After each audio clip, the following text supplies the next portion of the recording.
matagutlo, matangadlaw. Adunay mga panghitabo dito sa kauluhan, panghitabo sa gawa sa atong nasod, ug adunay mga panghitabo dinhi sa atong dapit. Mga panghitabo nga mao'y makapaikag sa katawhan, nga mabinantayon sa lakat ug dagan sa panahon karon. Itanyag ning istasyon DXSR ang 7 o'clock Breakfast News.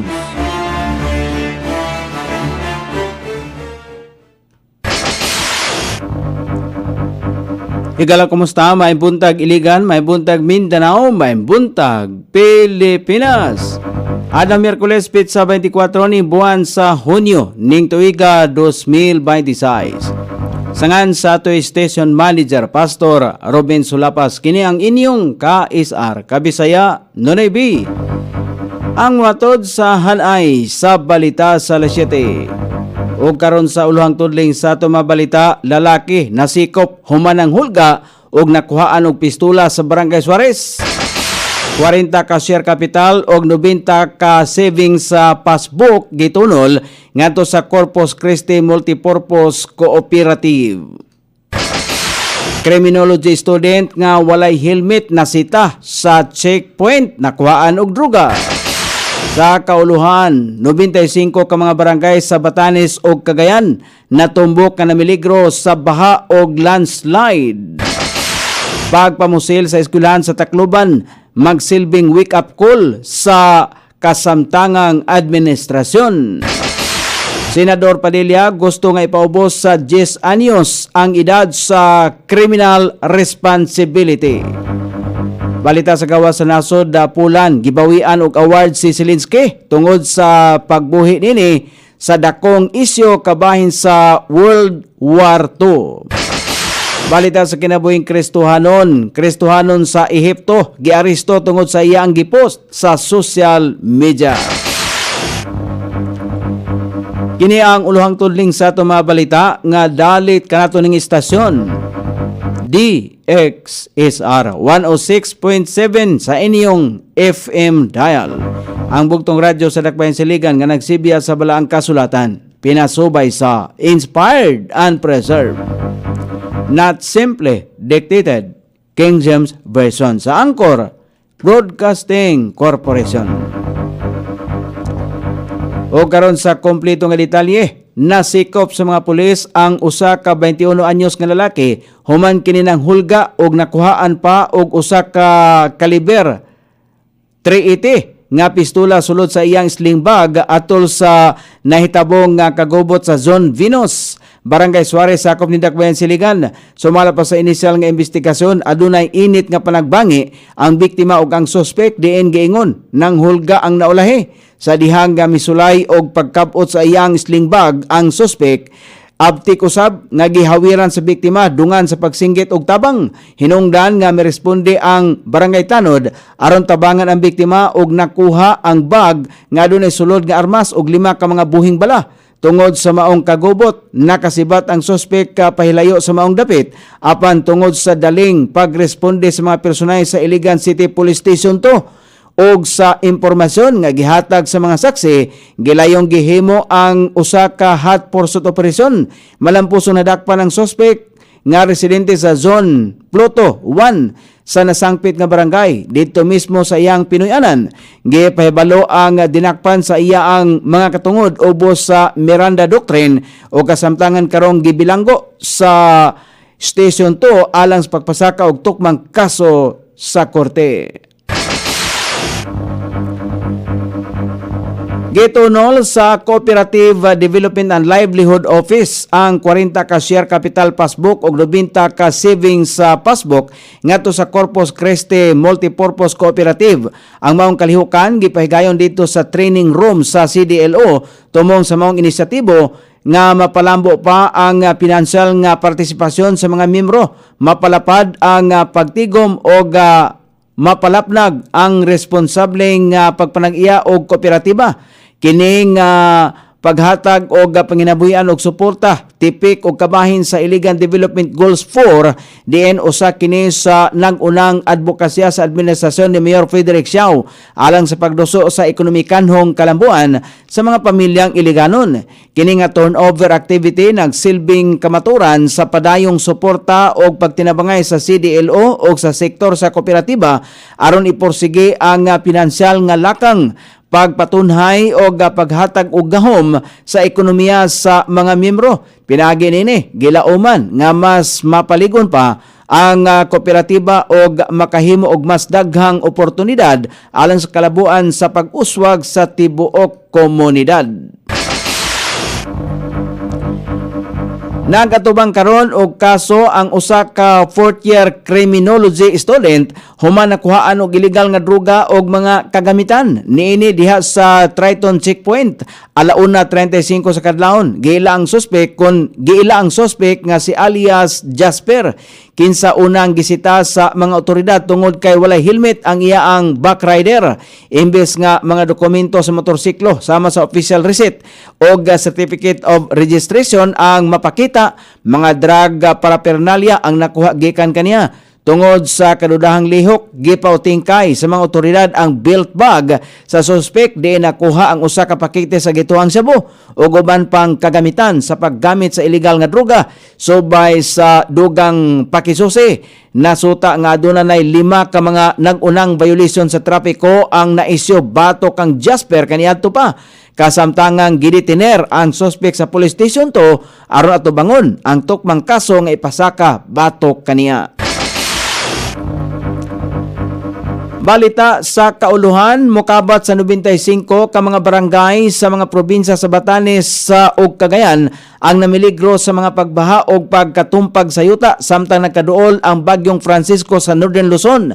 Sumala pa sa Mines and Geoscience Bureau, Cagayan Valley natumbok nga vulnerable sa baha o pagdahili sa yuta ang 29 ka mga barangay sa mga lungsod sa Batanes, sa Basco, Itbayat, Ilvana, Mahataw, Sabtang og Uyugan, samtang sa 66 ka mga barangay usab ang natumbok sa mga lungsod sa Cagayan, sa Apare, Calayan, Gataran, Gonzaga, Lalo, Sansis, Mira, Santa Ana ug Santa Teresita. Gipatinaw sa geologist nga si Aina Clavaral nga ang mga barangay nga natumbok mao ang mga anaa sa low-lying o landslide prone areas nga na-monitor sa ahensya sa mga nakalabayng tuig. Posible sumala pa niyang mutaas pa ang ihap sa mga apektadong komunidad o galing pakusgan sa bagyo ang hanging habagat.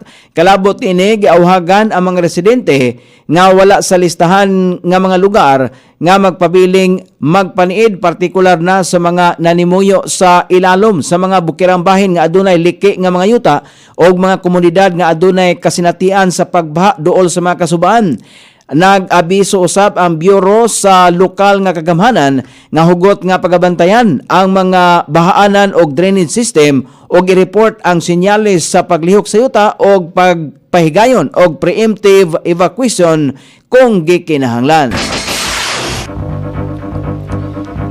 Gipadayag ni Vice President Sara Duterte nga magsilbing wake-up call sa kasamtangang administrasyon ang deadly shooting incident sa eskwelahan sa Tacloban City. Sa usa ka pahayag kagahapon Hunyo 23, giklaro sa Vice Presidente nga gipakita sa trahedya ang seryosong kakulangon sa kasamtangang gobyerno nga protektahan ang mga kabataan. Sumala pa sa Vice Presidente, walay ginikanan ang gusto nga mamahimong biktima sa pagkabayolente ang ilang mga anak. Dili usab sumala pa niya kini nga nagunang higayon nga dunay mga magtutunga nga nasakitan sa sulod o gawa sa eskwelahan o sa panahon sa mga aktibidad sa eskwelahan. Gipunto sa Vice Presidente ang dili pa lamang dugay nga pagkamatay sa duha ka Ateneo student athletes nga sila si Rene Baterbunya o Divine Adile nga nalumos sa Dipakulaw, Aurora.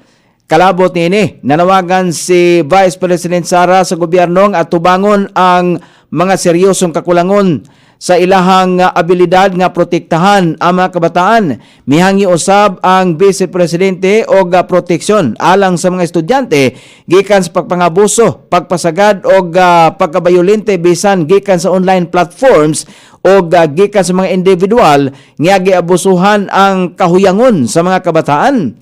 Gihatagan og katin-awan ni Vice President Sara nga kinahanglang mintinahong luwas ang mga magtutunga sa sulod o gawa sa mga eskwelahan. Nagtunol usab sa iyang pasubo og pagkabalaka si Vice President Sara nga kani usab nga nagsilbing kalihim sa DepEd kalabot sa shooting incident. Sobleng gibanhaw ang panawagan nga ipaubos ang edad sa mamahimong papahamtangan o kriminal nga tulubagon subay sa pagpamusil sa usa ka eskwelahan sa Tacloban City sa Leyte nga gikamatay sa tulo ka mga estudyante o gikasamad sa 22 nga uban pa. Kung asa gisugyot ni Senador Robin Hood Padilla nga ipaubos sa 10 anyos ang edad sa tulubagong kriminal. Sumala pa niya, daghang kaso na ang gikalimbigitan sa mga kabataan sama sa pagpatay, pagpanglugos o pagpanghuldap, busa angay ng amindahan ang Juvenile Justice Law. Sumala pa sa Senador, kinahanglan nang ipaubos sa 10 anyos ang edad sa criminal responsibility tungod kay gihimo na kini sa ubang nasod, labaw na sa Asia o Europa o gipamugos nini nga panahon na aron pagatunan kini sa special session. Samtang nanawagan usab si Senador Francis Kiko Pangilinan sa saktong pagpatuman sa Juvenile Justice Law kung asa gikinahanglang muagi sa proseso ang mga minor de edad o papanubagon usab ang mga ginikanan kung adunay pagpasagad samtang angay nga hatagan og suporta ang mga biktima. Mihangyo usab si Senador Bongo og investigasyon kung nganong nakakuha sa kung nakuha sa mga suspek ang armas o nakasulod sa eskwelahan o gipaklaro nga hanayon ang mga balaod aron malikayan ang susamang trahedya. O karon sa balita sa gawa sa nasod, nagdesisyon ang nasod sa Pulan nga bawion ang gihatag nini nga award kang Ukrainian President Volodymyr Zelensky human nga gipanganlan niya ang usa ka puwersa og Ukrainian Insurgent Army. Kini nga pangalan sa puwersa dako nga trigger alang sa kasaysayan sa Pulan tungod kay kini nga pangalan sa puwersa ang nimasaker sa kadaghanong mga katawhan sa Pulan. Ang termino nga UPA gitudlo nga mo'y responsable sa pagkamatay sa libuan ka mga katawhan sa Pulan nga hangtod karon wala pag pangayuan og pasaylo sa Ukraine. Tungod niini, malinawon usab nga gibalik ni Zelensky ang naasoyng award. Balita sa kinabuhing Kristohanon, giaresto sa otoridad ang usa ka Kristohanon sa nasod sa Ehipto human nga nagpost siya kabahin sa pagkumpara sa mga Kristohanon ug Muslim. Tungod niini, gikasuhan siya nga ang ihang post naghagit og sedisyon og nagpahugaw sa imahe sa heavenly religion nga mao ang Islam. Nahukman sa naasoyng kunahukman ang nasoyng Kristohanon sa korte sa nasod og contempt of religion og misuse of social media. Apan walay dautan nga intensyon ang iya mga video sa pagkumpara sa duha ka tinuan. Gitawag kini sa mga human rights group nga inconsistent sa pag-apply sa balaod. Sa kasamtangan, padayon nga anaa sa bilangguan ang naasoyng Kristohanon.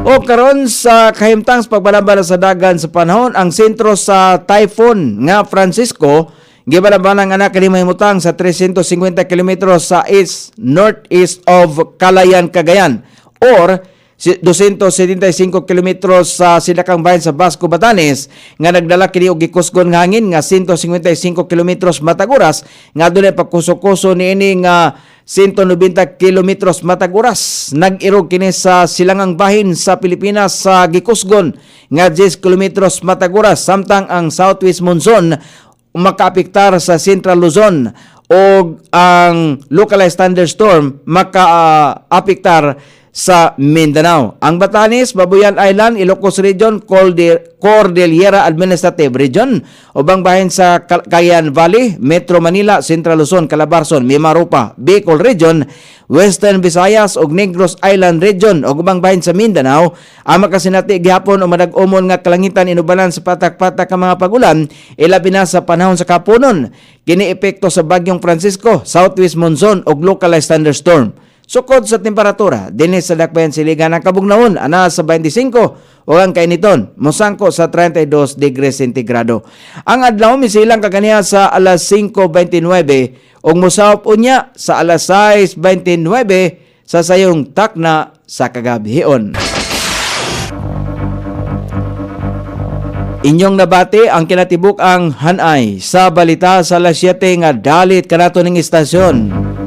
DXSR 106.7 sa inyong FM dial. Ang bugtong radyo sa Dakbayan Siligan nga nagsibya sa balaang kasulatan, pinasubay sa Inspired and Preserved, not simply dictated, King James Version sa Anchor Broadcasting Corporation. Sangan sa tigsuwat sa itong balitang internasyonal ug sa kinabuhing Kristohanon, Pete Jan sa balita lokal, Coney Island. Sa ato station manager Pastor Ruben Sulapas. Kini ang inyong KSR Kabisaya Nonoy B. Magpasalamat og mingon, mayong buntag, Iligan.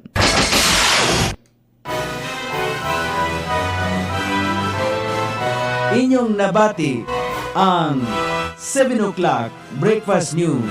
Hangtod na usab og mga lawa sa samang takna o sa samang istasyon. Daghang salamat sa iyong pagpaminaw ug maayong buntag.